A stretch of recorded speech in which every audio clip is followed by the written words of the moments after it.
పాత నిబంధనలో రూతు గ్రంథం 2వ అధ్యాయం 7వ వచనాన్ని మనము చదువుకుందాం. ఆమె నేను కోయువారి వెనుకకు పనల మధ్యను ఏరుకొని కూర్చుకొనుటకు దయచేసి నాకు సెలవిమ్మని అడిగాను. ఆమె వచ్చి ఉదయము మొదలుకొని ఇది వరకు ఏరుకొనుచుండెను. కొంతసేపు మాత్రము ఆమె ఎంట కూర్చుండెనని వాడు చెప్పాను. ఈ మాట ఆఖరి మాట అందరూ నాతో చెప్పండి.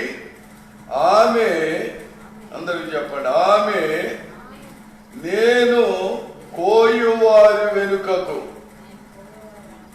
పనల మధ్యను ఏరుకొని కూర్చుకొనుటకు దయచేసి నాకు సెలవిమ్మని అడిగాను. ఆమె వచ్చి ఉదయము మొదలుకొని ఇది వరకు ఏరుకొని చెండాను. అక్కడమాట నాతో చెప్పండి. ఆమె వచ్చి ఉదయము మొదలుకొని ఇది వరకు ఏరుకొని చెండాను. ప్రియులారా, ఈ వాక్యాన్ని నేను చదవగానే, ఋతు గ్రంథము అనగానే మీలో చాలా మందికి ఒక అభిప్రాయం కలుగుతుంది. ఏంటి అభిప్రాయం చెప్పనా? అత్త కోడళ్ళు విషయాలు చెప్తారు ఇవాళ మాస్టర్ గారు అని అనుకుంటారు. ఎందుకంటే ఋతు కోడలు, నయోమి అత్తగారు, వీళ్ళిద్దరూ గురించి రాయబడినటువంటి ప్రాముఖ్యమైన గ్రంథము ఋతు గ్రంథం. చాలా మంది ఏమనుకుంటారంటే ఋతు గ్రంథం అనగానే అత్తలకి కోడళ్ళకి టెన్షన్ పెరిగిపోతాయి. ఇలా కోడళ్ళ గురించి ఏం చెప్తాడో ఈయన అని కోడళ్ళకి, అత్తగారి గురించి ఏం చెప్తాడో అని అత్తగారికి టెన్షన్ ఉంటది. కొంతమంది కోడళ్ళు అనుకుంటారు మా అయ్యగారు మా అత్తగారికి బాగా కోటింగ్ ఇస్తాడు ఇయాలా అనుకుంటారు. కొంతమంది అత్తలు అనుకుంటారు ఈరోజు ఖచ్చితంగా మా అయ్యగారు మా కోడలకు మంచి కోటింగ్ ఇస్తాడని అనుకుంటారు. అటువంటి ఆలోచనలు కలిగించే గ్రంథము ఋతు గ్రంథం. కానీ ఈరోజు నేను అత్త కోడల గురించి మాట్లాడదలుచుకోలే. అత్తగారు ఏం చేయాలో, కోడలు ఏం చేయాలో అనే విషయాలు నేను ఈరోజు చెప్పదలుచుకోలే. నేను ఈరోజు మాట్లాడేటువంటి ప్రాముఖ్యమైనటువంటి అంశము ఋతు తన జీవితంలో చేసిన గొప్ప కార్యం. ఋతు అనేటువంటి పదానికి మరి అది హెబ్రీ భాషలో ఉన్నటువంటి పదం. ఋతు అనేటువంటి ఆ 2 అక్షరాలకు అర్థం ఏంటంటే స్నేహితురాలు అని అర్థం. ఋతు అనే పదానికి హెబ్రీ భాషలో కానీ అరబిక్ భాషలో కానీ అర్థం చూస్తే నానార్థాల్లో గెలితే చక్కని పదాలు స్నేహితురాలు అని అంటాడు. అరబిక్ భాషలో ఉన్నటువంటి అర్థం చూస్తే లేత గులాబీ అని రాశాడు. దేవుని బిడ్డలారా, ఈ ఋతు మోయాబు దేశస్తురాలు. ఇవి హెబ్రీయురాలు కాదు, మోయాబీయురాలు ఈమె. అయితే మోయాబు దేశములో పుట్టి, మోయాబు దేశములో పెరిగి, మోయాబు దేశములోనే పెళ్లి చేసుకొని భర్తను పోగొట్టుకుని బెత్లెహేం అనేటువంటి రొట్టెల ఇంటిలోకి వచ్చింది ఈ ఋతు అండి. దేవుని బిడ్డలారా, మోయాబు అనేటువంటి పదానికి అర్థం ఏంటంటే, మోయాబు అనగా తండ్రి ఎవరు, హూ ఇస్ మై ఫాదర్, ఎవడు నా తండ్రి అనేటువంటి అర్థాన్ని మోయాబు అనే పదానికి మనం గమనించగలుగుతాం. బెత్లెహేము అనగా రొట్టెల ఇల్లు, సమృద్ధైన స్థలం అని. మరి బోయాజు అంటే, బోయాజు అనేటువంటి పదానికి హెబ్రీ భాష, దానికి తెలుగు అర్థం ఏంటంటే వేగముగా పరిగెత్తువాడు అని అర్థం. చాలా మంది నడిచిన చోటే నడుస్తూ ఉంటారు, సైకిల్ తొక్కిన చోటే తొక్కుతూ ఉంటారు, చూసిందే చూస్తుంటారు, చేసిందే చేస్తుంటారు. ఆడవాళ్ళు అంటులు తోగుతూనే ఉంటారు, ఇల్లు తుడుస్తూనే ఉంటారు. అంటులుకున్నటువంటి మురికి పోదు, ఇంటిలో దుమ్ము పోతాయి. తుడుస్తూనే ఉంటారు, కడుగుతూనే ఉంటారు. కొంతమంది బియ్యం ఏరుతూ ఉంటారు, ఏరి ఏరి ఏరి బియ్యం అన్ని తినేస్తారు, బియ్యంలో రాళ్ళు లేస్తాడు. ఎంత విచిత్రం అండి. కానీ బోయేజు అటువంటి వాడు కాదు. బోయేజు గురించి ఉంది, వేగముగా పరిగెత్తువ. మరి నయోమి అంటే మాధుర్యం, మధురము. నయోమి అనగా మధురము అనేటువంటి చక్కని అర్థం ఇచ్చేది ఈ ఋతు గ్రంథం అండి. క్రీస్తు పూర్వము 1050వ సంవత్సరంలో సమూయేలు ప్రవక్త ద్వారా వ్రాయబడిందని ప్రవక్తలు అభిప్రాయాలు తెలియజేస్తూ ఉంటారు.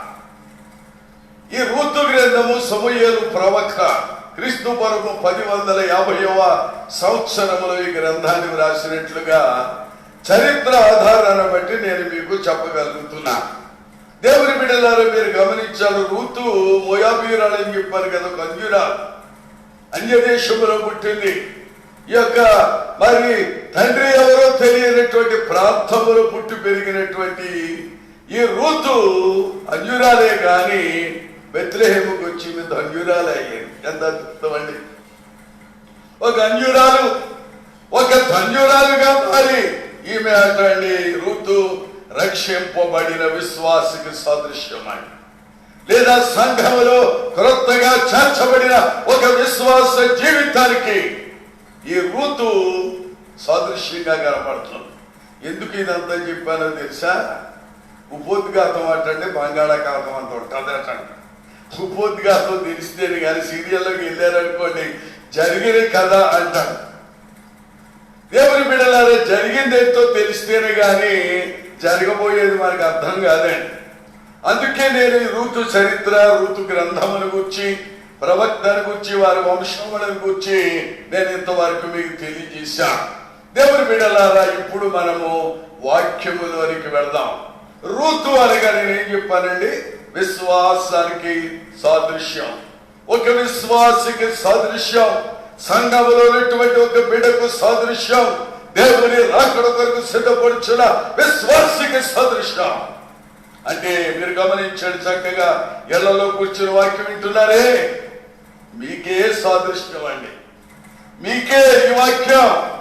రూతు అనగా మీరు అనుకోండి, మీరే నేనే రూతును అని అనుకోండి మీరు. అయితే రూతును దేవుడు ఆశీర్వదించాడు. మూల వాక్యం చెప్పాను కదా, అన్యురాలైనటువంటి రూతును దేవుడు ధన్యురాలిగా చేశాడు. కారణం ఏంటి అని ఆలోచన చేస్తే, ఈ రూతు జీవితంలో ఈ 3 అధ్యాయాల్లో చూస్తే 7 అనుభవాలు పరిశుద్ధాత్మ దేవుడు వ్రాయించాడు.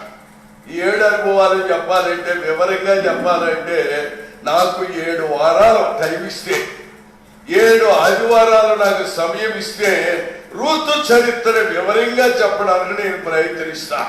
ఈ రోజున పరిశుద్ధాత్మ దేవుడు నన్ను ఎంతవరకు నడిపిస్తే అంతవరకు కొన్ని మాటలు నేను మీతో మాట్లాడబోతున్నాను. రూతు గురించి అని అనుకోకండి, రూతు గ్రంథమే, రూతు చరిత్రే. కానీ నువ్వు ఒక రూతువు. ఒకవేళ నీ పేరు రూతు అయితే నువ్వెంత అదృష్టవంతురాలవండి. ఒకవేళ నీ పేరు రూతు కాకపోయినా నువ్వు ఒక రూతు అని అనుకో. నువ్వు దేవుని బిడ్డవనుకో, విశ్వాసం అనుకో. నువ్వు దేవుని సన్నిధిలో ఉన్న ఒక దేవుని రాజ్యం కొరకు ఎదురు చూస్తున్న బిడ్డవని నువ్వు గమనించి నేను చెప్పిన మాటలు మీరు వినా. ఈ చదవబడిన వేదవాక్యములో రూతును దేవుడు అన్యురాలు ధన్యురాలుగా చేయడానికి కారణం ఏంటంటే, 7వ వచనం ఆఖరి భాగంలో ఉంది, ఆమె వచ్చి ఉదయము మొదలుకొని. దేవుని బిడ్డలారా, బోయేజు వచ్చాడు, పని వాడిని అడిగాడు. బోయేజుకున్న అలవాటు ఏంటో తెలుసా? అమ్మ జాగ్రత్తగా వైపు చూడండి. బోయేజు ఉదయకాలం పొలంలోకి వచ్చినప్పుడు ఆ పొలంలో పనిచేస్తున్న వాళ్ళు అందరితో అంటాడు, దేవుని కృప మీకు తోడయ్యుండును గాక అని అంటాడు. పని మొదలెట్టేటప్పుడు అప్పుడు పనివారందరూ ఏమంటారో తెలుసా? అయ్యా, దేవుని కృప ఆశీర్వాదం నీకు తోడయ్యుండును గాక అని వారు ఒకరితో ఒకరు చెప్పుకొని. 4వ వచనం, బోయేజు బెత్లెహేము నుండి వచ్చి యెహోవాకు మీకు తోడయ్యుండును గాక అని చేను కోయే వారితో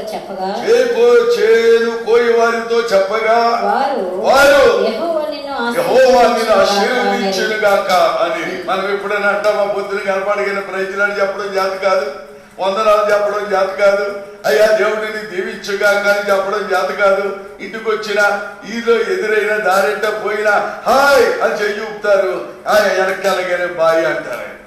ఇక్కడ బోయేజుకుండే లక్షణం ఏంటంటే, పనివారి దగ్గరికి వచ్చి అంటాడు, చక్కని మాటలు చెప్తున్నాడు, యెహోవా మీకు తోడైయుండునుగాక అని పోయే చెప్తే చెప్పాడు. పనికొచ్చిన వాళ్ళు ఏమంటున్నారు, యెహోవా నిన్ను ఆశీర్వదించునుగాక. శుభవచనం పలుకాలి. ఉదయకాల రాజుగా నేను ముఖమే చూసానా, నీ పాడు ముఖం చూసానా, ఈ పాడు ముఖం ఎదురయ్యిందా, ఈ పరికమాలుడు కనపడ్డా, ఈదులో కనుక నీ పరికమాల ఎదురయ్యిందా అని అనుకోకూడదండి. మరి ఎవరిని కలిసినా యెహోవా నీకు తోడైయుండునుగాక అనాలి. ఎదురు ఏం చెప్పాలి, యెహోవా నిన్ను ఆశీర్వదించునుగాక అని ఒకరినొకరు శుభవచనం పలుకోవడం నేర్చుకోవాలి తెల్లవారుగా. ఇక్కడ రూతులో మొదటి అనుభవం ఏంటంటే, ఆమె ఉదయముననే పొలంలోకి వచ్చేసిందట. ఎప్పుడు వచ్చిందండి? ఇప్పుడు 11:12 అయింది. గుడికి వచ్చావా, వాకి దగ్గర కూర్చున్నావా, ఇంకా పాలు కలుగుతున్నాను, నీళ్లు కలుగుతున్నాను, చేపలు పోతున్నాను, మాంసం కడుగుతున్నాను, ఉల్లిపాయలు పోతున్నాను. కొంతమందికి బాగా అలవాటు అయిపోయింది ఏంటి తెలుసు, ఇంట్లోనే ప్రార్థన కదా, ఆ బైబిల్ పెట్టుకుని కూర్చున్న పక్కన ఉల్లిపాయలు పోసుకుంటుందో కాబట్టి వాక్యం చెప్తుండగా ఇలాగ ఉల్లిపాయలు పోతుండే ఈ లోపల దేవుని ఆత్మ సంధించి ఆ కత్తితో గట్టిగా కొట్టింది అటండి. 4 ఏళ్ళు చిరిగిపోయినాయి. ఆత్మ వచ్చేసింది పాప ఆవిడ మీదకి. ఆత్మ వచ్చేసి గబగబా ఆ కత్తి ఇలాగ అంటుంటే ఉల్లిపాయలు అట్టుకున్నరికి కోసేసింది. ఆ ఏళ్ళు దిగిపోయాయి. నాకు విచిత్రం అండి. అమ్మ దేవుని సన్నిధిలో ఉల్లిపాయలు కూర్చోకండి, బంగాళదుంపలు ఒలుసుకుంటా కూర్చోకండి, ఉల్లిపాయలు అవన్నీ ఒకడొక్కడు కూర్చుని ఉల్లిపాయలు పోయి నేను బెడకాయలు పోతాను, నువ్వు మాంసం గడికని కూర్చోకండి. అన్ని ప్రక్కన పెట్టి ఉదయము మొదలుకొని ఈ యొక్క రూతులో ఉండేటువంటి గొప్ప అనుభవం ఏంటంటే, ఆమె ఉదయమునని మందిరానికి రావటం నేర్చుకున్నాను. అయ్యో నాకు పొలంలోకి వెళ్ళాలి, నేను పొద్దున్నే వెళ్ళిపోవాలి అని అనుకుంది. నువ్వు మాకు సంఘంలో కొంతమంది నాకు తెలుసు 12:30 గంటకు వస్తారు గుడికని. 10 గంటలకు ఆరాధన 1 గంటకు ముగించేస్తాం. ముగించే టయానికి వాక్యం గట్ట క్లైమాక్స్ కి వచ్చేసి ఆఖరి టయాన్ని కూడా మెట్ల దగ్గర ఆ కుమారగాడ కూర్చుని గుంటగడ్డ అక్కడ చూస్తుంటారు. పాద్రి గారు కూర్చున్నాడా, పాద్రి గారు లేచున్నాడా, ఇప్పుడు వెళ్ళామంటే వాయించేస్తాడని ఆ మెట్లు కాడ ఆ కుమారగాడ కూర్చుని గుంటనక్కల్లా చూస్తాడు. ఎక్కడి నుంచి వస్తుంది ఆశీర్వాదం? ఈ ఋతు అంజూరాలయ్యింది. కారణం ఏంటంటే మొట్టమొదటి మాట, ఆమె ఉదయమునని లేచి వెళ్ళింది అంటాడు పొలంలో. ఉదయము మొదలుకొని అక్కడ అంటాడు ఇది వరకు అనగా ఇప్పటి వరకు ఆమె పొలంలోనే ఉంది. నువ్వు మందిరానికి వచ్చి ఎంతసేపు ఉంటున్నావు? 12:30 1 గంటకు వస్తావు, 1 గంటకి వెళ్ళిపోతావు. ఇదే మందిరానికి వచ్చే పద్ధతి. ఇంట్లో కూర్చున్నావా? 11 అవ్వకుండానే అయ్యో దేవుని మందిరం ఇప్పుడు ఆరాధన జరుగుతుంది, ఇల్లు శుభ్రపరచుకున్నావా? కుటుంబంతో కూర్చున్నారా? బైబిల్ దగ్గర పెట్టుకున్నారా? Note book తెచ్చుకున్నారా? పాఠ పుస్తకం ఉందా? కానుకలు పట్టుకుని కూర్చున్నావా దేవుని మందిరంలో? దేవుని సన్నిధిలో కూడి అన్న దేవుని బిడ్డ, నువ్వు గమనించవలసిన విషయం ఏంటంటే, ఈ యొక్క ఋతు అంజూరాలైనటువంటి ఋతు ధన్యురాలు అవడానికి ముఖ్యమైన కారణం ఆమె ఉదయము మొదలుకొని దేవుని సన్నిధిలో పొలంలో ఉండటం నేర్చుకుంది. విశ్వాసమైన నీవు, దేవుని బిడ్డవైనటువంటి నీవు ఎంతసేపు మందిరంలో ఉంటున్నావు? ఎంతకాలము దేవుని సన్నిధిలో ఉంటున్నావు? ఏ సమయానికి దేవుని మందిరానికి వస్తున్నావు? నీవు పరిశీలన చేసుకోవాలని ప్రభు పేరట నేను మీకు మరొకసారి మనవి చేస్తున్నా. రాజైన దావీదు అంటాడు, చూడండి కీర్తనల గ్రంథంలో 5వ సంకీర్తన 3వ వచనములో రాజైనటువంటి దావీదు చక్కని మాటలు చెప్తున్నాడు. చూడండి కీర్తనల గ్రంథము 5వ సంకీర్తన 3వ వచనం, యెహోవా ఉదయమున నా కంఠస్వరము నీకు వినబడును. ఉదయమున నా ప్రార్థన నీ సన్నిధిని సిద్ధము చేసి కాచుకుందును. రాజైన దావీదు తన అనుభవం చెప్తాడు. ఉదయమున నా కంఠధ్వని నీకు వినబడును కదా, నా స్వరము నీకు వినబడును. అబ్బా, ఉదయకాలం ముందు లేచి నీ మాటలు దేవునికి వినిపించావా? దేవుడు నీ స్వరం వింటున్నాడా? ఉదయం లేచి ఆయన నామాన్ని మహిమపరుస్తున్నావా? ఆలోచన చేయి. పొద్దున్న లేచినప్పటి నుంచి పాలు తెచ్చావా, నీళ్ళు తెచ్చావా, కూరకెళ్ళావా, కాయగూరలకు వెళ్ళావా, అక్కడికి వెళ్ళావా, ఇక్కడికి వెళ్ళావా, అది చేసావా, ఇది చేసావా అని అడుగుతున్నావు తల్లి. ఈ ఉదయకాలం నీ కంఠధ్వని దేవునికి వినిపించిందా? ఉదయం లేచి దేవుని స్తుతించావా? బైబిల్ పట్టుకుని బాగానే కూర్చున్నా, ముసుగులేసి కూర్చున్నా, వీళ్ళు శుభ్రంగా చేసుకుని మరీ కూర్చున్నా, కుటుంబం అంతా కూర్చున్నారు. ప్రియ సహోదరి సహోదరుడా, మీరు చక్కగా మందిరంలో ఉన్నారు, మంచిది. ఉదయమున నీ స్వరము దేవునికి వినిపించిందా? నీ కంఠ స్వరము దేవునికి వినబడిందా? మహారాజు అయినటువంటి దావీదు 127 సంస్థానాలకు అధికారి, గొప్ప చక్రవర్తి, 12 గోత్రాలకి మూల పురుషుడైనటువంటి దావీదు అంటాడు, ఉదయమున నా కంఠ ధ్వని, నా కంఠ స్వరము నీకు వినబడును కాక. నీ స్వరం ఎవరికి వినబడుతుందో? పక్కోడిగా, లేకపోతే ఎదురింటోడుకా, వెనకెళ్ళింటోడుకా? ఎవరికి వినబడుతుంది నీ స్వరం?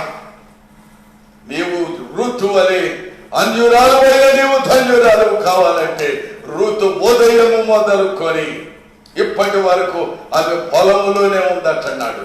దేవుని బిడ్డ, విశ్వాసమైన నీవు, దేవుని బిడ్డమైన నీవు ఉదయమును లేచి దేవునికి నీ స్వరము వినిపించటం నేర్చుకోవాలి. యేసు ప్రభువుల వారు అని చెప్పాడు, చక్కని మాట చెప్పాడు. మా లూకాసు వార్తలంటే చదవక్కలేదు కానీ, మీరు శోధనలలో ప్రవేశించకుండానట్లు మెలకువగా ఉండి ప్రార్థన చేయండి. దేవుని బిడ్డని గమనించాలి. మీరు యేసు ప్రభువుల వారు శిష్యులతో చెప్తున్నాడు, మనకి శోధనలు రాబోతున్నాయి, కష్టాలు రాబోతున్నాయి, ఇబ్బందులు కలగబోతున్నాయి. సాధారణ కొన్ని కనిపెట్టుకొని ఉన్నాడు. ఉగ్రత నీ మీద దిగటానికి సిద్ధంగా ఉంది కనుక ఈ శోధనలలో ప్రవేశించకుండానట్లు మెలకువగా ఉండి మీరు ప్రార్థన చేయండి. ప్రభువుల వారు ఆయన స్వయంగా చెప్పండి మాట. మార్కు సువార్త 1వ అధ్యాయంలోకి వెళ్తే చదవక్కలేదు కానీ అక్కడ 30, 31, 32, 33 వచనాలు మీరు చదివితే యేసు ప్రభువుల వారు అంటండి, రాత్రి అంతయు కూడా ఆయన ప్రార్థనలో గడిపి ఆయన కొండకు వెళ్ళి ఆ కొండ దగ్గర రాత్రి అంతయు కూడా ప్రార్థించి ఉదయముననే లేచి ఆయన సువార్త చేయడానికి వెళ్ళేవాడు అటండి. రాత్రి అంతా కూడా కన్నీరు కార్చి ప్రార్థించేవాడు. రాత్రి అంతా ఒలీవల తోటలో, గెస్సెమనే పొలములో నా యేసయ్య ప్రార్థన చేసి ఉదయముననే, ఎప్పుడండి? భార్యడు పొద్దుక్క కాదు, ఎండ సుర్రుమని కిటికీలోంచి ముఖం మీద పడ్డాక కాదు. భార్య అయ్యా వంట కూడా అయిపోయింది, లేవు ఆదివారం అని చెప్పేసి భార్య నేను లేపినప్పుడు కాదండి. దేవుని బిడ్డలమైన మనము, విశ్వాసులమైన మనము గమనించవలసిన విషయం ఏంటంటే, ఋతు వలె నా ప్రభువుల వారి వలె ఉదయమున లేచి నీ కంఠస్వరం దేవునికి వినిపించా. ఉదయమున లేచి ప్రభుని ఆరాధించు. ఉదయమున లేచి దేవుని సన్నిధిలో ఉండటం నువ్వు అలవాటు చేసుకో. రాజులు ఆ యొక్క 2వ గ్రంథంలోకి వెళ్తే హిజ్కియాకు భయంకరమైన శోధన వచ్చింది. హిజ్కియాకు మరణకరమైనటువంటి వాళ్ళను వెంట పెట్టుకొని అతడు దేవాలయంలోనికి వెళ్ళి పెందల కలనే అనగా ఉదయముననే లేచి రాజు అయినటువంటి హిజ్కియా ప్రధానులను, అధికారులను వెంట పెట్టుకొని అతడు దేవాలయంలోనికి వెళ్ళి దేవుని సన్నిధిలో ప్రార్థించాడు. దేవుని బిడ్డ, నీ ఇంటిలో ఉన్న సభ్యులందరూ మందిరానికి వస్తున్నారా? నీ కుటుంబం అంతా దేవుని సన్నిధిలో ఉంటుందా? నీ శ్రమలు పోవాలంటే, నీ బాధలు తీరాలంటే, నీ కష్టము తొలగిపోవాలంటే, మీరు శోధనలో ప్రవేశించకుండా ఉండాలంటే మనము ఉదయముననే లేచి దేవుని మందిరానికి వెళ్ళి దేవుని ఆరాధించాలి. యేసు ప్రభువుల వారు ఆయన ఉదయముననే వెళ్ళి ఆయన ప్రభు సన్నిధిలో వాక్యం అందించాడు. హిజ్కియాకు బాధకరమైనటువంటి పరిస్థితి వచ్చినప్పుడు, శత్రు సైన్యములు అతని మీదకి దండెత్తి వచ్చినప్పుడు, దేవుని బిడ్డ అతడు ఒక్కడే కాదు, ప్రధానులను, అధిపతులను వెంట పెట్టుకుని ఉదయముననే మందిరానికి వెళ్ళి ప్రభు దగ్గర ప్రార్థించిన విధానం 2వ రాజుల గ్రంథంలో మనం చూస్తున్నాం. విశ్వాసమైన నీవు, దేవుని బిడ్డవైన నీవు మందిరానికి వెళ్తున్నప్పుడు కుటుంబాన్ని వెంట పెట్టుకుని వెళ్తున్నావా? ఇంట్లో పరివారాన్ని వెంట పెట్టుకుని వెళ్తున్నావా? కుటుంబ సభ్యులు అందరూ కలిసి మందిరంలో ఉంటున్నారా?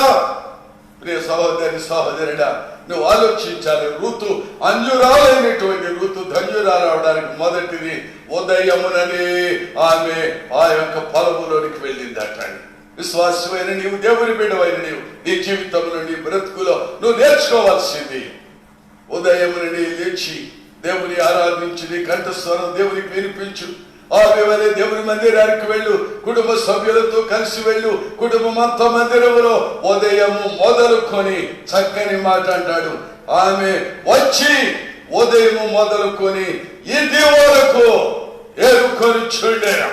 ఇప్పుడు నాకు ఇక్కడే ఉందయ్యా, అయ్యా ఇదిగో ఇప్పుడు కూడా అంత ఫలములోనే ఉందయ్యా అని బోయజు యొక్క పనివాడు బోయజుతో చెప్తున్నాడు. ఒకవేళ ప్రభు అడిగితే నన్ను, అయ్యా ఈ విశ్వాసాలు పొద్దునే వస్తున్నారా, ఇలా ఉదయమే వస్తున్నారా, నీకంటే ముందుగా ఉంటున్నారా, లేదా నువ్వు వచ్చేళ్ళు వస్తున్నారని ప్రభు నన్ను అడిగితే నేను ఏం చెప్పాలి? అయ్యా నా వెనకాలే వస్తారండి, నేను కొవ్వూరు ఆరాధన చూసుకుని రాజమండ్రి వచ్చానికి ఇక్కడికి వస్తారండి, నా వెనకాల వస్తారండి, వెళ్ళిపోయి ముందు కూడా వచ్చి కాలేకి ఎత్తండి, అయ్యగారు చేయనెత్తి మీద ఎత్తండి అని విశ్వాసం ఉన్నారని చెప్పరా? నేను ఇక్కడ చూసిన ఆంధ్రపురం వెళ్తే నేను కారు తరలి తిరుగుతుంటే ఇక జనం వస్తానే ఉంటున్నారు.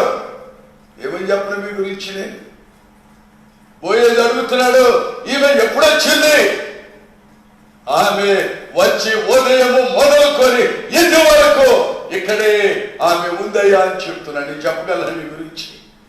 ప్రభు అడిగితే ఈ విశ్వాసం ఎన్ని గంటలకు వస్తుంది, ఈ అవనస్తుడు ఎన్ని గంటలకు వస్తున్నాడు, ఆ కుటుంబం ఎన్ని గంటలకు వస్తుంది, వీళ్ళు ఎప్పుడు మందిరానికి వస్తున్నారు అని ప్రభు నన్ను అడిగితే పోయేది అడిగాడు. ఎంత చక్కని మాట చెప్పాడు. ఆమె వచ్చి ఉదయము మొదలుకొని ఇది వరకు ఏరుకుంటూనే ఉందయ్యా అని. దేవుని బిడ్డ, నీ గురించి అంటే సాక్ష్యం చెప్పగలిగిన ఆ యొక్క ధైర్యాన్ని దేవుడు నాకు ఇవ్వాలి. నిన్ను చూచి నేను నమ్మకమైన బిడ్డలు వీడని చెప్పే ఆ అనుభవం నాకు రావాలి. విశ్వాసమైన నీవు అటువంటి మనస్సు నాకు కలిగేలాగా, అటువంటి బాబే పరిస్థితులు పడేలాగా నీవు ఋతు అనే నీ జీవితాన్ని మార్చుకో. ఋతు మోయాబీయురాలు బెత్లెహేమీయురాలు అయ్యింది, అంజురాలు ధన్యురాలయ్యింది. కారణం మొదటి మాట ఏం చెప్పాను? ఆమె ఉదయముననే మందిరానికి వచ్చిందని. రెండవ మాట చూద్దాం, చూడండి. మొదటి అధ్యాయము 7వ వచనంలో చక్కని మాట. ఆమె నేను కోయి వారి వెనుకకు పానల మధ్యను ఏరుకొని చుండగా. దేవుని బిడ్డలారా, మీరు గమనించాలి. ఈ ఋతు చేసిన రెండవ పని ఏమిటంటే పనల మధ్య పరగ ఏరుకొని చుండెను. ఎక్కడ ఏరుకుంటుందటండి? ఎదరా ఇక పరివారు పనులు పోసుకొని వెళ్ళిపోతున్నారు, పనులు కట్టలు కట్టుకొని వెళ్ళిపోతున్నారు. ఆ మిగిలినటువంటి పరిగా, మరి మీరు టౌన్ వాళ్ళు బాగా చదువుకున్న వాళ్ళు, విద్యావంతులు, మీకు తెలియపోవచ్చు. మీ పట్టూరు వాళ్ళు కనుక మనకు బాగా తెలుసు. పట్టూరులో చూస్తే చేనుకు వస్తుంటే ఆ చేను పోసుకుని వెళ్ళి కట్టలో పనులు కట్టుకు వెళ్ళిపోయిన తర్వాత ధాన్యపు కంకెలు మిగిలిపోతాయి. ఈ పేదవాళ్ళు వెళ్ళి ఆ కంకెలన్నీ వేరుకుంటారు. ఆ పనుల మధ్యలో పడిపోయి మిగిలిపోయినటువంటి ఆ ధాన్యాన్ని ఆ పక్కడ ఒక కంకి, అక్కడ ఒక కంకి, దాన్ని పరిగా అంటారు. పరిగంటే పరిగలు కాదండి, పరిగే అంటే ఆ కంకెలు అవన్నీ ఏరుకొని ఒక తట్టడో ఏరుకొని బయటికి తెచ్చుకుని దులుపుకొని సాయంత్రానికి ఒక 4-5 కేజీలు ఆ యొక్క ధాన్యం పట్టుకెళ్తారు. పరిగే అనగా ఆత్మీయ అర్థంలోకి ఎంతో వాక్యానికి సాదృశ్యం. పరిగె అంటే మేము కూడా ఏరుకుంటామండి, గోదావరి కట్టుకొచ్చి చేపల పరిగెలు ఏరుకుంటాం. పొలంలోకి వెళ్ళి ధాన్యాలు ఏరుకోవడం కాదు. దేవుని బిడ్డలారా, మీరు గమనించాలి. ఈ యొక్క రూతుకుండే అనుభవం ఏంటంటే పనల మధ్యకు వెళ్ళి ఆ యొక్క పరిగ ఏరుకొని చుండెను. పరిగ అనగా ఏం చెప్పానండి? వాక్యం. దేవుని బిడ్డలారా, మనం గమనించవలసిన విషయం ఏంటంటే దేవుని మందిరానికి ఉదయమే వచ్చిన నీవు రెండవ పని నువ్వు చేయవలసిన పని ఏంటంటే వాక్యమును వినటం నేర్చుకోవాలి. చాలా మంది ఎంతో ఆశతో పరిగెత్తుకొస్తారు, పనులన్నీ మానుకుని వస్తారు, ఎంతో ఉత్సాహంగా వస్తారు, పరుగునెత్తుకు మందిరానికి వస్తారు. వచ్చిన కాదప్పటి నుంచి కూడా మందిరం చుట్టూ తిరుగుతూ ఉంటారు. ఆ పిల్లల్ని ఎత్తుకుని అటు ఇటు తిరుగుతూ ఉంటారు, అవి ఇవి తెచ్చుకుంటూ ఉంటారు, వచ్చిపోయి వాళ్ళు పలకరిస్తూ ఉంటారు. ఇంకా చెప్పాలంటే మెట్ల కింద కూర్చుని సమావేశాలు పెడతా. మా గాత్రేపుల్లో అయితే చెట్ల కింద ఆ షెడ్ దగ్గర కూర్చుని అక్కడ నలుగురు, ఇక్కడ నలుగురు కూర్చుని మాట్లాడుకుంటూ ఉంటారు. వాళ్ళు ఎందుకు వస్తున్నారో నాకు అర్థం కాదు. పరిగెత్తుకోవడానికి వచ్చిన నీవు పరిగెత్తుకోవడం నేర్చుకో, వాక్యమును సంపాదించుకోవడం నేర్చుకో. వాక్యమును మనం వెతుక్కి వాక్యమును సంపాదించుకోవాలి. ఈ ఋతు ఉదయమే వచ్చినటువంటి ఋతు. ఆమె చేస్తున్న పని ఏంటి తెలుసా? పనల మధ్యను కూర్చి ఉండి ఆ యొక్క పరిగెరుకుంటున్నాడు. దేవుని బిడ్డమైన నీవు మందిరానికి వచ్చిన నీవు, వాక్యం వినడానికి వచ్చిన నీవు దేవుని వాక్యాన్ని వినటం నేర్చుకో. ఏదో మందిరానికి వచ్చాం, ఏదో చూస్తున్నాం, వెళ్తున్నామంటే కాదండి. మన జీవితాలలో, బ్రతుకులలో మనం నేర్చుకోవాల్సింది మందిరములకు వచ్చిన నీవు, పెద్దనాడే వచ్చిన నీవు దేవుని వాక్యాన్ని ప్రోగు చేసుకోవడం నేర్చుకో, వాక్యాన్ని వినడం నేర్చుకో. చూడండి, దాదాపు 2 నెలల 15 రోజుల నుంచి మనకి సరైన ఆరాధనలు లేవు. ఆరాధనలో కూర్చొని వాక్యం వినే అవకాశం మనకు లేదు. ఇలా లైవ్ ప్రోగ్రాం ద్వారా లేదా అక్కడక్కడ 4-5 కూర్చుని ఆరాధించుకోవడమే కానీ ఆమోసు భక్తుడు చక్కని మాట చెప్పాడు. రాబో దినములలో దేశం మీదకి గొప్ప క్షామం రాబోతుంది. ఎంత క్షామం, ఎంత కరువు అంటే అన్నపానము లేకపోవడం వల్ల వచ్చే కరువు కాదటండి, దేవుని వాక్యం దొరకదటండి. ఈ రోజున వాక్యం బహిరంగంగా సభలు పెట్టడానికి లేదు. నేను మొన్న ఆ యొక్క ఏప్రిల్ 27, 28, 29 తారీఖులు ఆత్రేపురంలో మహాసభలు పెడదాం, 40 లక్షల రూపాయలు కిమ్మత్తైనటువంటి ఖరీదైన మహాసభలు పెడదాం అనుకున్నాం. అనిల్ కుమార్ గారిని పిలిచాను, గొప్ప గొప్ప ఆర్కెస్ట్రా వాళ్ళు పిలిచారు, గొప్ప గొప్ప సాక్ష్యాలు చెప్పి సినిమా యాక్టర్లు పిలిచారు, గొప్ప కార్యాలు చేద్దాం అనుకున్నా. 40 లక్షలు ఖర్చు అయినా పర్వాలేదు, ఖర్చు పెడదాం అనుకున్నాను. వాక్యం చెప్పే అవకాశం లేకపోయింది, కూటాలు పెట్టే అవకాశం లేకపోయింది, ఎవరు వచ్చే అవకాశం లేకపోయింది, వాక్యం వినే అవకాశం మీకు లేకపోయింది, సభలు పెట్టే అవకాశం నాకు లేకపోయింది. ఆలోచించావా? ఆమోసు భక్తుడు అంటాడు, రాబో దినములలో దేశం మీదకి గొప్ప క్షామము, కరువు రాబోతుంది. అది అన్నపానము లేకపోవడం వల్ల వచ్చే కరువు కాదండి.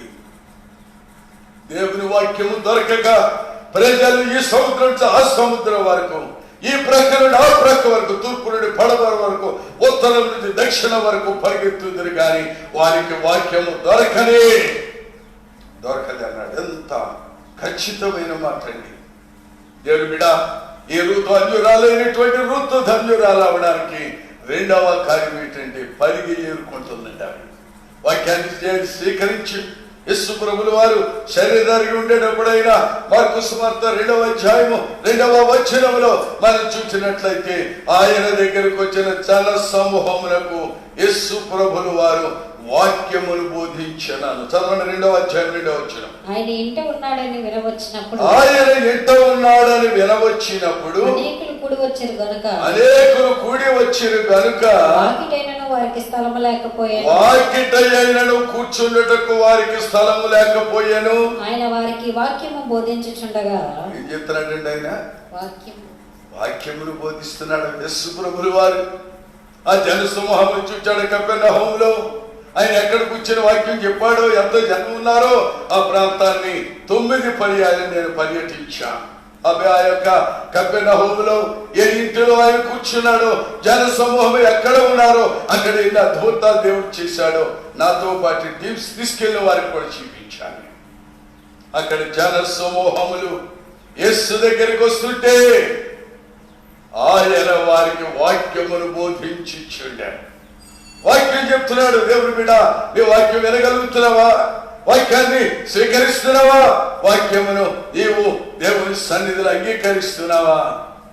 దేవుని సన్నిధిలో కూడి అయినా దేవుని బిడ్డారా, అది ఏ కూడికైనా సరే, ఒకవేళ స్మారకూటం కావచ్చు, ఒకవేళ పెళ్లి కావచ్చు, గృహప్రవేశం కావచ్చు, ఒకవేళ అది సమాధి కార్యక్రమం కావచ్చు, లేదా ఏదైనా శుభకార్యంగా జరగవచ్చు. ఏ కార్యక్రమం అయినా అక్కడ ఏముండాలి? వాక్యం ఉండాలి. వాక్యం లేకుండా మన కార్యక్రమం చేయడానికి సమాధి దగ్గర వాక్యం ఉండాలి, ఓ సమాధిని తీసుకెళ్తుంటే వాక్యం ఉండాలి, ఓ స్మారకూటంలో వాక్యం ఉండాలి, పెళ్లిలో వాక్యం ఉండాలి, ప్రధానంలో వాక్యం ఉండాలి, నిశ్చితార్థంలో వాక్యం ఉండాలి, గృహప్రవేశాల్లో ఉండాలి, మందిర ప్రతిష్ట, ఏ కార్యక్రమాన్ని ఎక్కడికి వెళ్ళి అక్కడ ఉండవలసిందే ఉండాలి, వాక్యం ఉండాలి.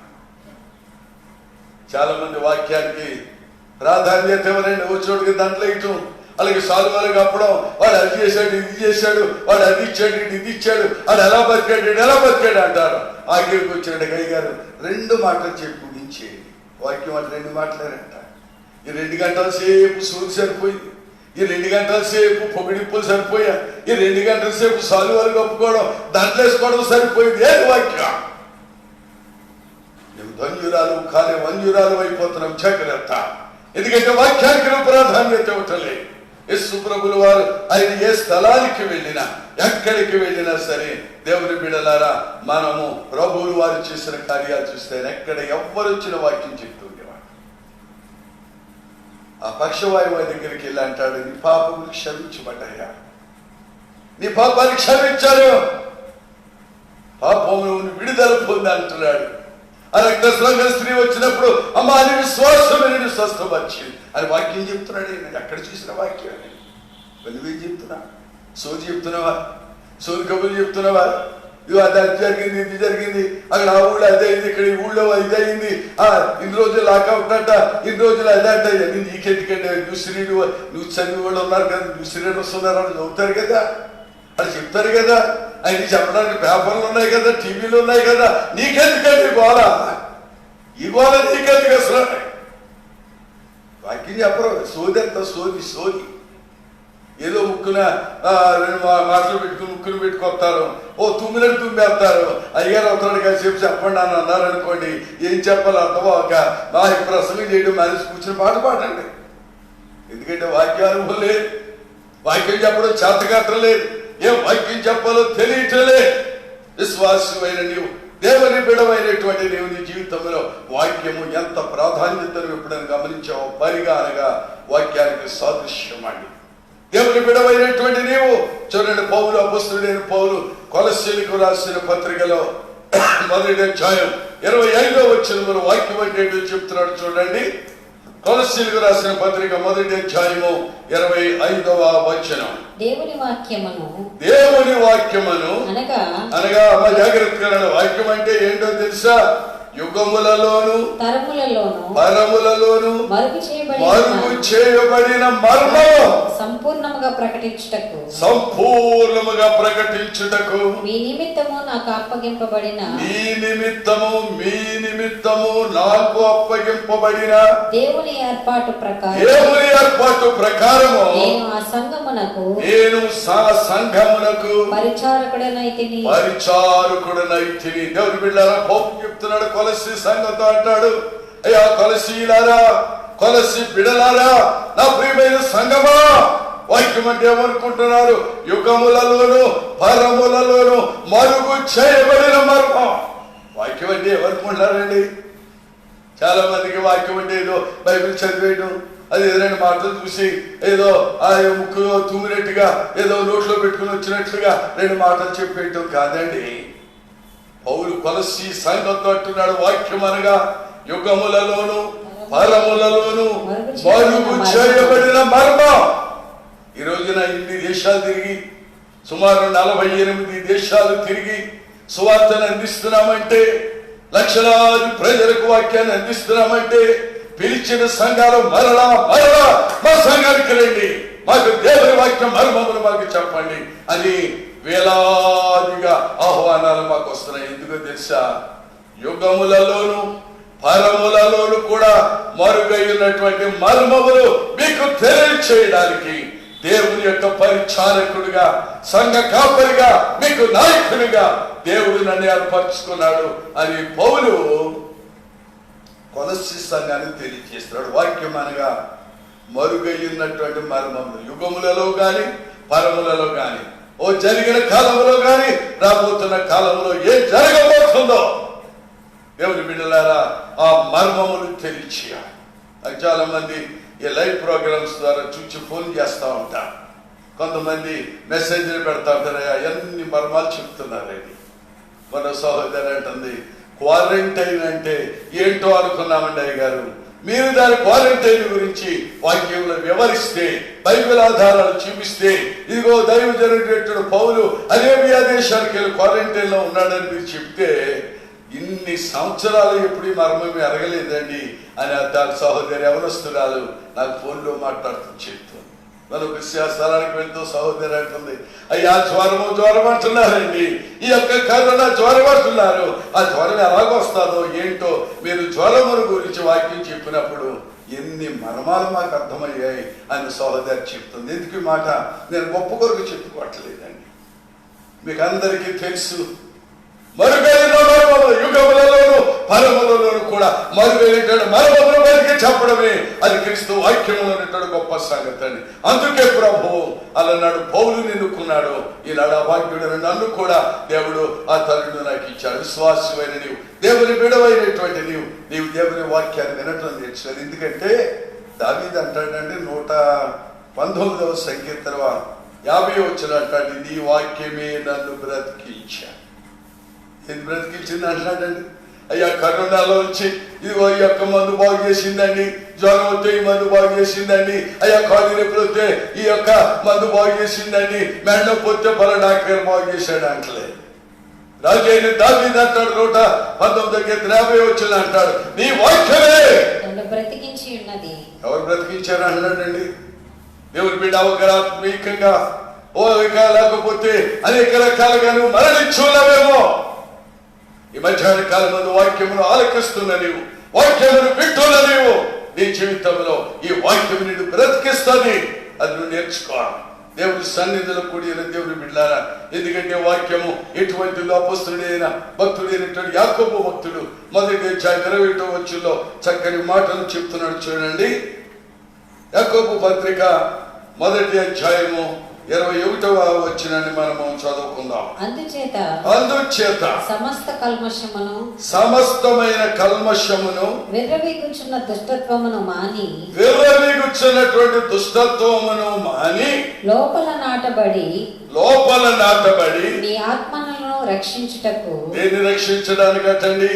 మీ ఆత్మలను రక్షించుటకు శక్తిగల వాక్యమును, శక్తి కలిగినటువంటి వాక్యమును సాత్వికముతో మీరు అంగీకరించండి. దేవుని బిడ్డారా, భక్తుడైన యాకోబు భక్త కోటిని ఉద్దేశించి అంటున్నాడు, దేవుని వాక్యం అంటే సామాన్యమైంది అనుకోకండి, వాక్యం అంటే ఏదో ఆశామాష అనుకోకండి, వాక్యం అంటే కార్యాపన అనుకోకండి, వాక్యం అంటే ఆరాధనకి రావడం అనుకోకండి. వాక్యం శక్తి కలిగిన వాక్యం. ఎందుకంటే నీ ఆత్మకు రక్షణ ఎవరిస్తాడండి? ఏమందిస్తాడు? ఏ డాక్టర్ ఇస్తాడు?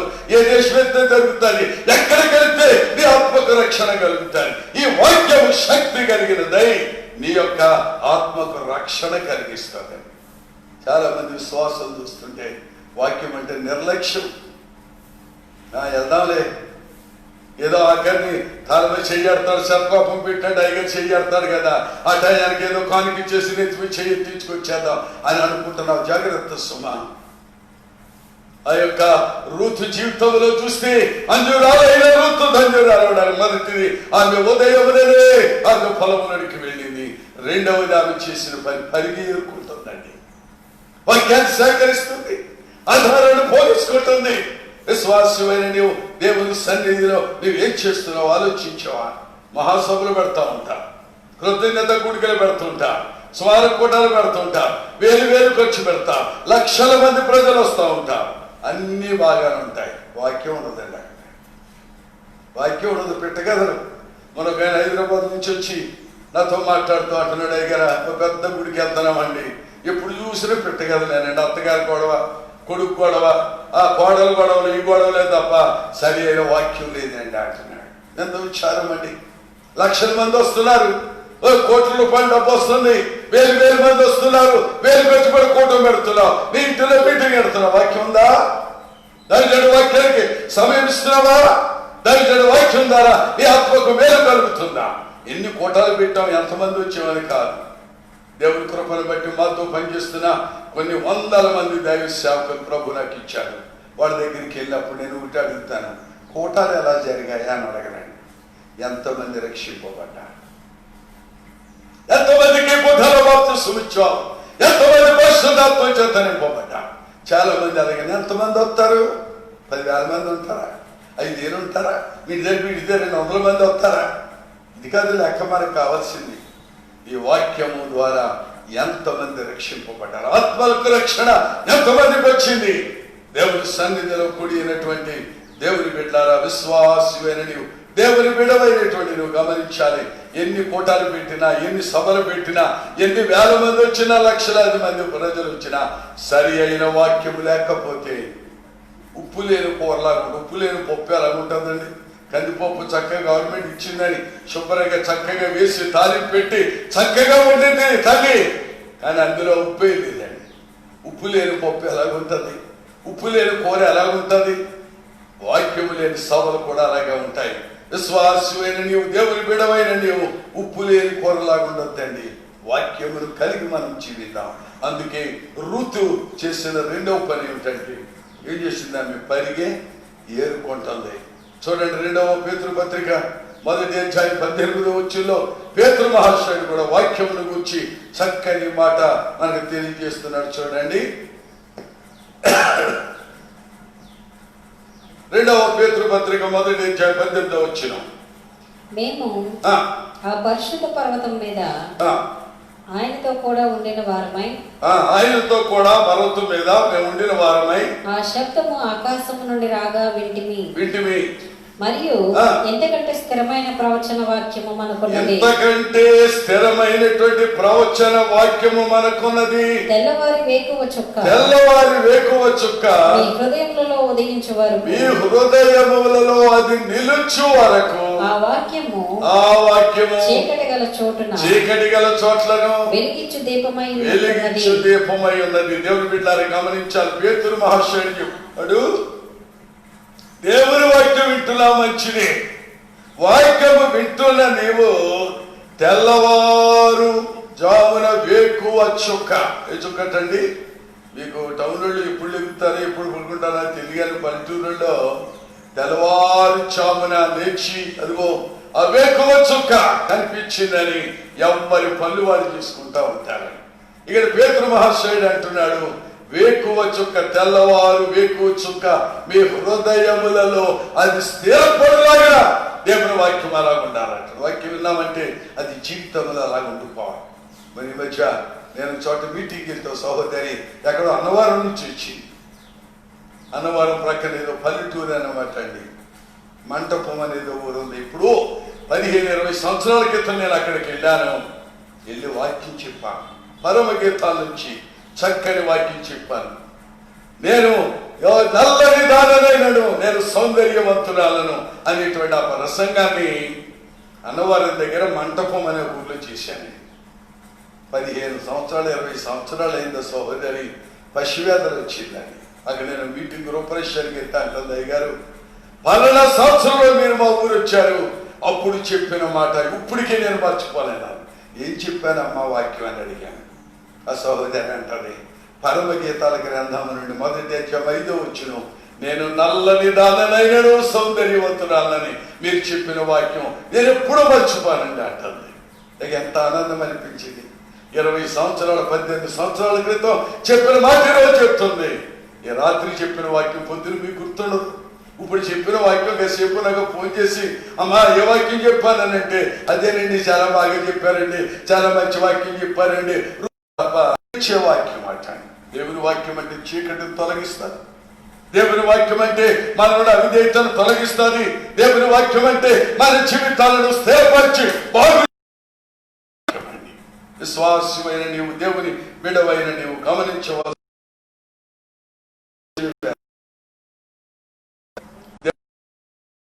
వెలిగించబడ్డావా?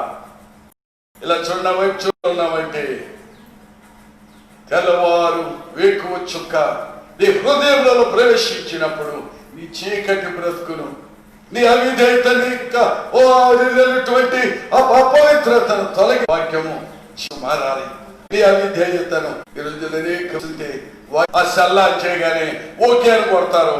ఎవరు వస్తున్నారు కదా అని ఆ యొక్క మనం నేర్చుకుని చీకటిని అది సన్నిధిలో కూడి గ్రంథము 2వ వచనం అంటాడు, తన కాలమందు ఫలమిచ్చి చెట్టు వలె ఉండునంటాడు.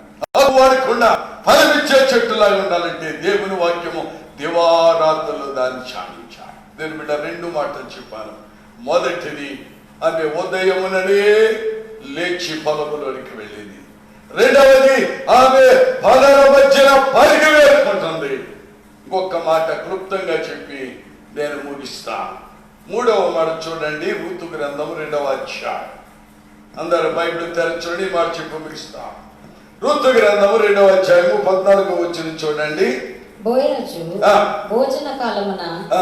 నీవిక్కడికి వచ్చి భోజనం చేసి ఆ. చిరకలో నీ ముక్క ముంచి ఆ. తినమని ఆమెతో చెప్పగా ఆ. చేను కోయి వారి యొద్ద ఆమె చేను కోయు వారి వద్ద ఆమె కూర్చుండెను. కూర్చుండెను. దేవుని బిడ్డలారా, మీరు ఇక్కడ చూడండి, ఒక్క మాట బాగా గమనించా. రూతు అంజురాలని చెప్పాను, ఆమె దంజురాలయ్యింది. మొదటి మాట, ఆమె ఉదయముననే మందిరానికి పోయి పొలములకు వచ్చింది. రెండవది, పనల మధ్య ఉన్నటువంటి పరిగెను ఏరుకుని సిద్ధపరచుకుంది. తనకు తన అత్తకు కావలసిన ఆహారాన్ని సిద్ధపరచుకుంది. మూడవ మాట, చేను కోయు వారి వద్ద కూర్చుండేనో. ఎక్కడ కూర్చుందటండి? చేను కోసేటువంటి ఆ కాపరులు, ఆ అధికారులు, ఆ పనివారి దగ్గర కూర్చుందటండి. మరి నువ్వు ఎక్కడ కూర్చుంటున్నావు? ఆలోచించవా? ఇప్పుడు ప్రశ్నే కానీ నీకు బాగా గుర్తొస్తుంది. దేవుని దేవుని నమ్ముకోక ముందు, దేవుని ఎరుగక ముందు, దేవుని శక్తి తెలియక ముందు, దేవుని బిడ్డ నువ్వు ఎక్కడ కూర్చున్నావు నీకు తెలుసు. తాగుబోతుల దగ్గర కూర్చున్నావు, జోదవాడి వాళ్ళ దగ్గర కూర్చున్నావు, వ్యభిచారుల దగ్గర కూర్చున్నావు, పనికిమాల దగ్గర కూర్చున్నావు. మరి దేవుళ్ళకి వచ్చాక ఎక్కడ కూర్చుంటున్నావు? దేవుళ్ళకి వచ్చినటువంటి నీవు ఎక్కడ కూర్చుంటున్నావు? లైవ్ దగ్గరికి వచ్చావు, లైవ్ లో కూర్చున్నావు, ఓకే అని టైప్ చేసావు, అయ్యగారు నా పేరు వచ్చిందని చూసుకుంటున్నాడు అని అనుకుంటున్నావు.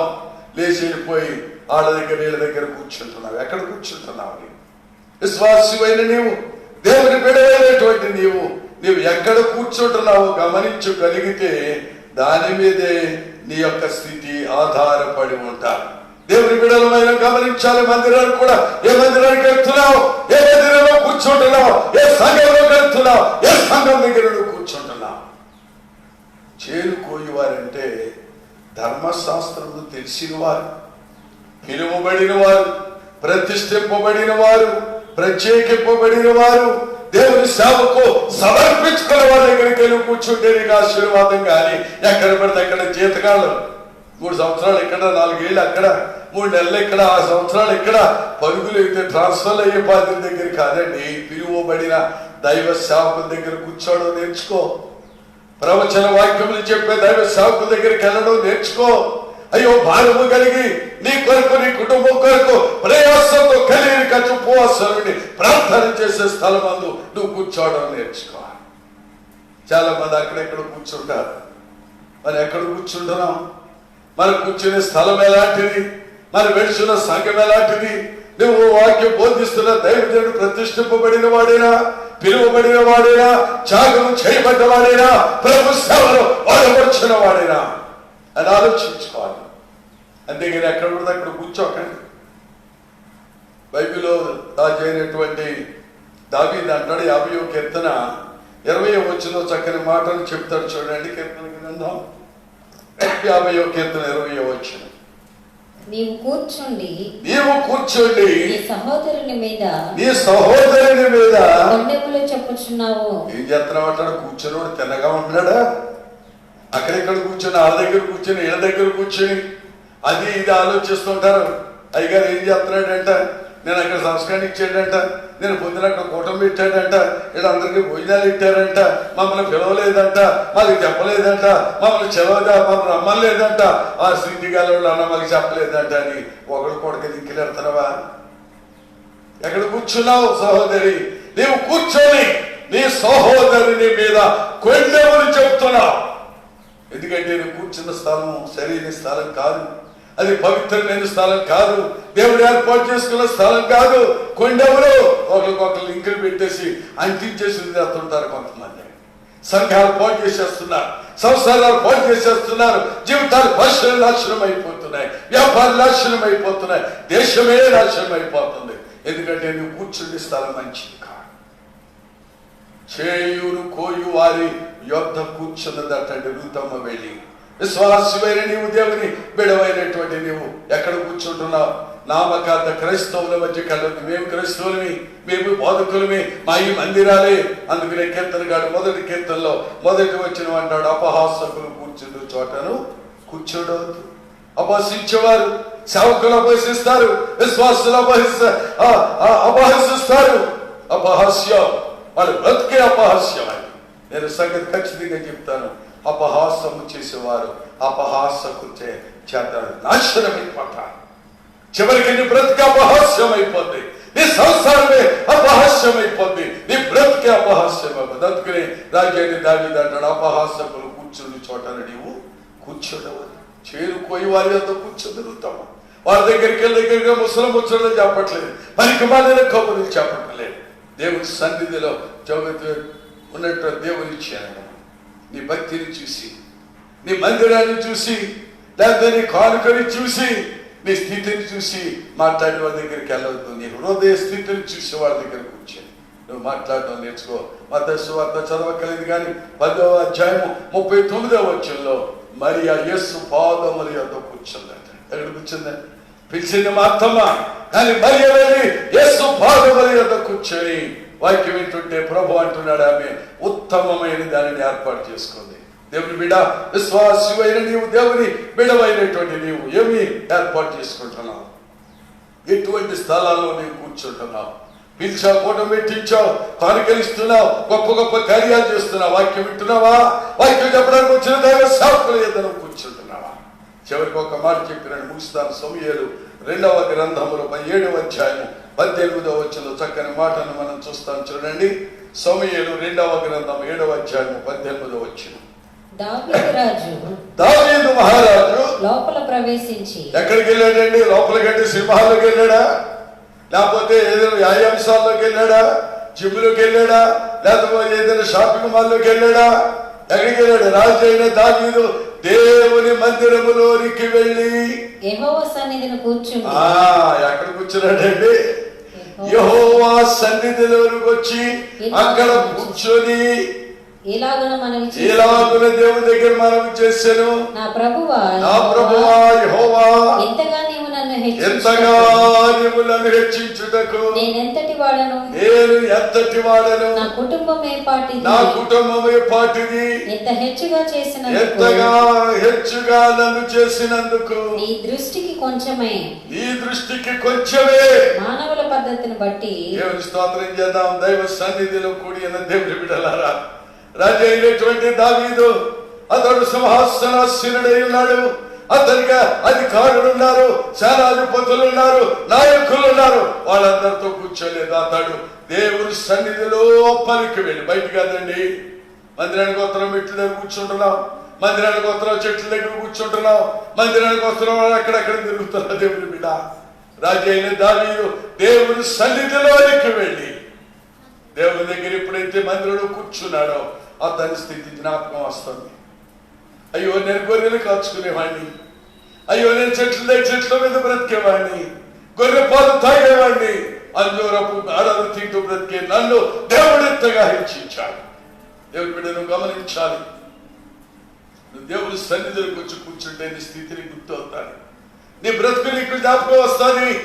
దావీదు ఏడుస్తున్నాడు, అయ్యో దేవా, నీవు నన్ను ఎంతగా హెచ్చించటకు నేను ఎంతటి వాడనయ్యా, నా బ్రతికి ఎంతది, నా స్థితి ఎంతది, నా సంసారం ఎంతది, నా కుటుంబం ఎంతదయ్యా, నీవు నన్ను ఎంతగా హెచ్చించడానికి. నువ్వు నిజంగా మందిరానికి వచ్చి ఈ ఋతువరే ఉదయమునే వచ్చి 2వది పరిగెత్తుకొని 3వది మందిరం రాజు సన్నిధిలో కూర్చుంటే నువ్వు ఖచ్చితంగా ఆలోచిస్తావు. నేను ఒకసారి అనుకుంటానండి, ఇలా లైవ్ ఇస్తున్నప్పుడు, దేశాలకు వెళ్ళి వాక్యాన్ని అందిస్తున్నప్పుడు, విమానంలో ప్రయాణం చేస్తున్నప్పుడు, అయ్యో లక్షల రూపాయలు ఖర్చు పెట్టి టికెట్లు కొని ఎన్నో దేశాలు తిరుగుతున్నప్పుడు, అనేక మందికి బాప్తిసాలు ఇస్తున్నప్పుడు, అనేక మందికి పెళ్లిళ్ళు చేస్తున్నప్పుడు, గొప్ప గొప్ప నాయకులు, ఎమ్మెల్యే లాంటి వాళ్ళు, ఎంపీ లాంటి వాళ్ళకి తలల మీద చేతులు ఇచ్చి ప్రార్థిస్తున్నప్పుడు, వాళ్ళ కాళ్లకు మొక్కుతున్నప్పుడు నేను అనుకుంటాను, దేవా, నీవు ఇంతగా నన్ను హెచ్చించటకు నేను ఎంతటి వాడాలి, నా సంసారం ఎంతటిదిగా, నా బ్రతికి ఎంతటిదయ్యా, నేను ఎంతటి వాడనయ్యా అని కన్నీటితో దేవుడు స్తుతిస్తూ ఉంటా. ఈ మటుకు ఎగిరి పడుతున్నాం, అయ్యో దేవుడు ఆశీర్వదించాడు, పిల్లలు బాగుపడ్డారు, కారు కొనుక్కున్నాం, మేడలు కట్టుకున్నాం, నిధులు కట్టుకుంటున్నాం, ఆరోగ్యం ఉంటున్నాం, దగ్గర పడుతున్నాం. మేము జాగ్రత్త. నువ్వు దేవుని సన్నిధిలోకి వచ్చినప్పుడు రాజు అయిన దావీదు ఏడుస్తున్నాడు, ఆయన పాదాలు పట్టుకొని, దేవా యెహోవా, నా దేవా, నీవు నన్ను ఎంతగా హెచ్చించటకు నేను ఎంతటి వాడు నా సంసారం ఎంతటి. ఈ మధ్యాహ్న కాలంలో 3 అంశాలు నేను చెప్పాను. ఇంకా చెప్పడానికి రూతుకి ఇంకా 4 అనుభవాలు ఆ ఋతు గ్రంథంలో ఉన్నాయి. మొదటిది ఆమె ఉదయం నుండి మొదటిది ప్రార్థనా జీవితానికి సాదృశ్యం.